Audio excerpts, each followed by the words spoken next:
24 heures pour dénoncer le rejet que subissent les albinos dans certaines sociétés. C'est la toute première journée internationale de sensibilisation à l'albinisme. Fin du cauchemar pour les fillettes et femmes de Kanawolo dans le nord de la Côte d'Ivoire. L'excision ne se pratique plus. La sensibilisation a été efficace. Et en fin de journal, nous irons à la découverte du peintre ivoirien Brice Esso. Ces toiles ont été présentées récemment lors d'un vernissage. Bonsoir à tous et bienvenue dans cette édition. Nous sommes le 13 juin et c'est aujourd'hui la journée internationale de sensibilisation à l'albinisme. L'événement en est à sa toute première édition. Il s'agit de sensibiliser le grand public aux difficultés rencontrées par les albinos dans leur vie quotidienne. En Côte d'Ivoire, l'organisation non gouvernementale Bien-être des albinos a initié des activités dans la commune de Trècheville.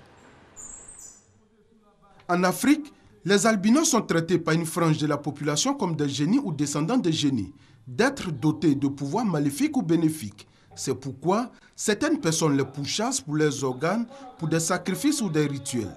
Chez certains peuples, il est même interdit d'enterrer un albinos de peur de provoquer la sécheresse. D'autres aussi pensent qu'ils sont le fruit d'une liaison maudite entre un homme et une femme, ce qui ne facilite pas leur intégration dans la société.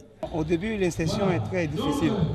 Mais à force de taquiner d'autres personnes et puis bon, se fait voir un peu par d'autres personnes, bon, on finit par adhérer à l'association et puis bon, ça va. Souvent, je me sens un peu complexée, mais ça passe.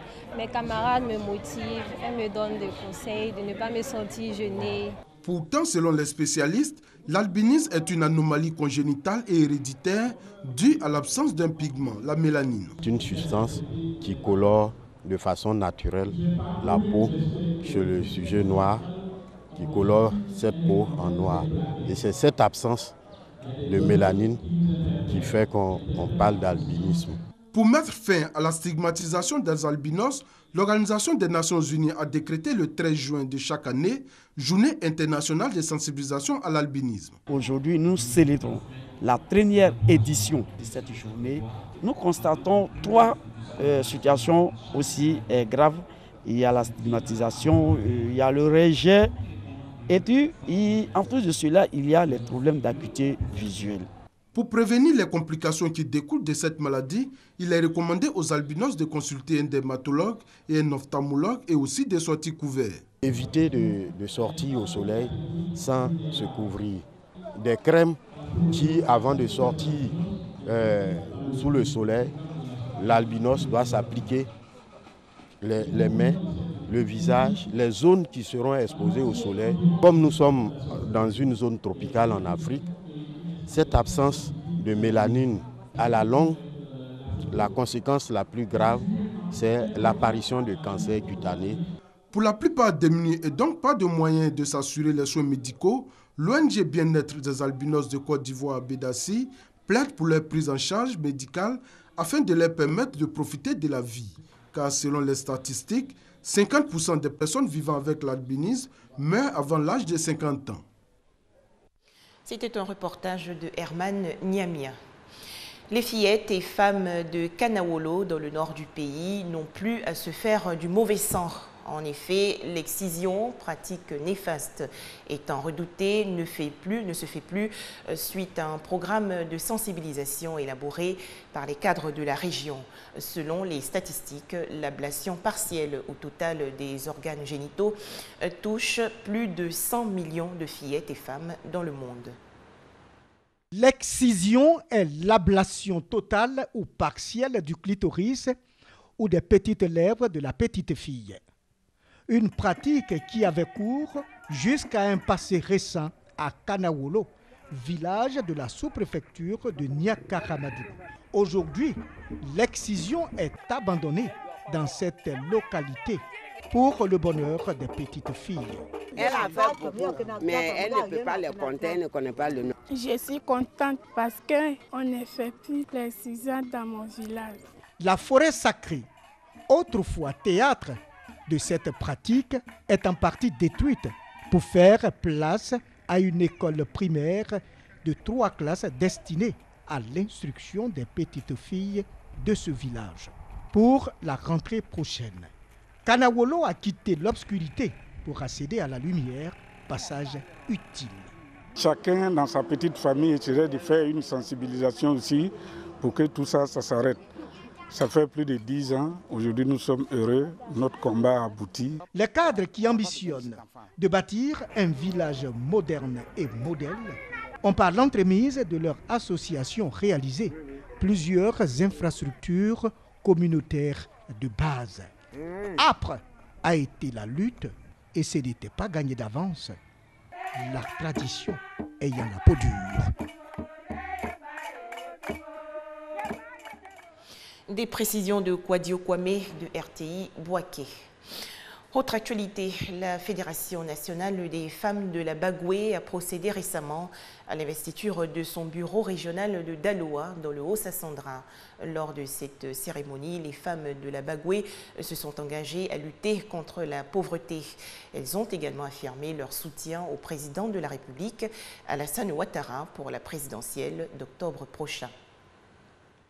Elles étaient 3000 femmes, originaires des départements de Boundiali, Kouto, Tengrela, résidant à Daloa, à se retrouver à la place Bemani de la grande mosquée de Daloa. Elles répondaient ainsi à l'appel de la Fédération nationale des femmes de la Bagoué pour l'investiture de la présidente de leur bureau régional. Un bureau régional présidé désormais par Masseni Touré. Lutter contre la pauvreté par la création d'activités génératrices de revenus, sortir les femmes de la misère par le regroupement coopératif. Tels sont les objectifs de la Fédération nationale des femmes de la Bagoué. Nous comptons sortir de l'informel pour nous engager dans la création d'unités agro-industrielles de transformation de nos productions agricoles pour maximiser nos revenus et être de véritables opérateurs économiques.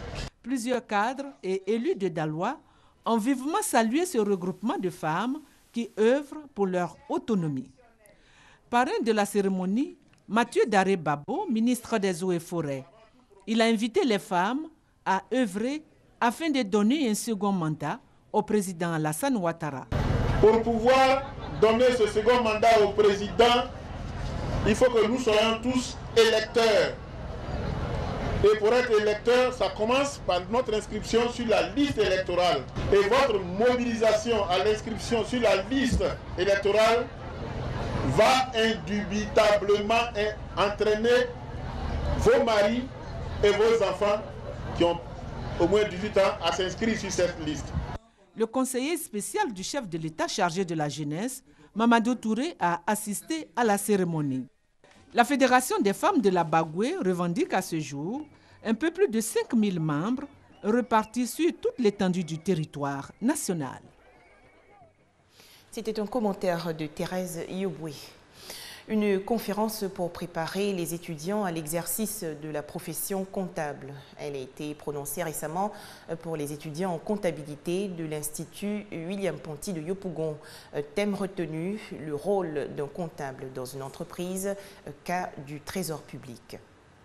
Ces jeunes hommes sont des étudiants. Dans quelques années, ils seront amenés à exercer en entreprise en tant que comptables. Mais dans cet exercice, ils pourraient être confrontés à des difficultés inimaginables. C'est pour parer à de tels désagréments que cette conférence est dite à leur intention, autour du thème « Rôle du comptable dans une entreprise, cas du Trésor public ». Il s'agit pour les initiateurs de les préparer à être plus compétitifs une fois sur le terrain de l'emploi. Ce que nous pouvons retenir de cette cérémonie, c'est de souhaiter bon vent à cette promotion de comptabilité et qu'elle semble de courage. Vous savez, là, au bout de l'effort, il y a la récompense. Pour les bénéficiaires, c'est une aubaine qu'ils entendent mettre à profit. Nous sommes des étudiants en fin de cycle, vu que cette année est notre dernière année en finance comptabilité. Nous sommes convaincus que nous serons admissibles au BTS.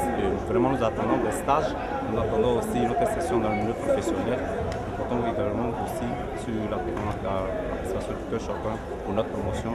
Cette conférence, à l'intention des étudiants de l'Institut William Ponty de Yopougon, a été placée sous le parrainage du premier magistrat de cette commune, Gilbert Kafana Koni. On faisait le point avec Herman Niamia et Guillaume Zéré. Rendons-nous à Sassandra, dans le sud-ouest du pays. Un centre de formation multifonctionnel sera construit et offert au Conseil régional du Boclé. C'est un don du Comité national olympique ivoirien. La pose symbolique de la première pierre de l'édifice s'est déroulée récemment. Dans 4 mois, va sortir de terre, sur cet espace de 3 hectares, dans la commune de Sassandra, un centre de formation multifonctionnel alliant activités sportives, culturelles et économiques. Cette infrastructure est le fruit du partenariat entre le Comité national olympique, la Fondation Olympe Africa et le Conseil régional du Boclé. Je voudrais rassurer les parents pour dire que ce complexe est le vôtre. On va travailler ensemble. Ce centre va accueillir prioritairement les enfants des familles défavorisées. Les pensionnaires du centre recevront les enseignements classiques des lycées et collèges, sans compter les activités agropastorales, culturelles et artisanales qui permettront au centre de s'autofinancer. Le général Lansana Palanfo s'est félicité de ce que Sassandra reçoive cette infrastructure qui va sans nul doute permettre l'éclosion de jeunes talents. Ce projet à caractère social, éducatif et sportif sera source de dynamisme supplémentaire pour la région du Boclé.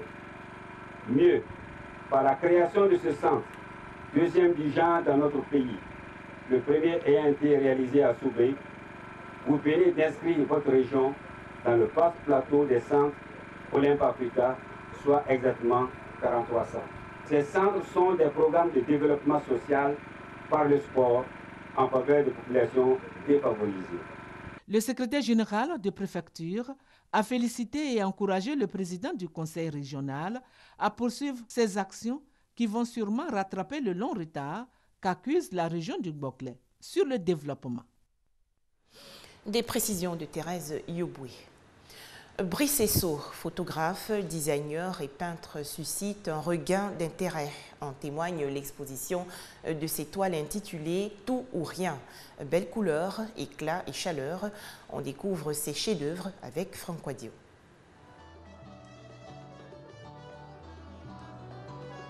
Je suis un grand rêveur.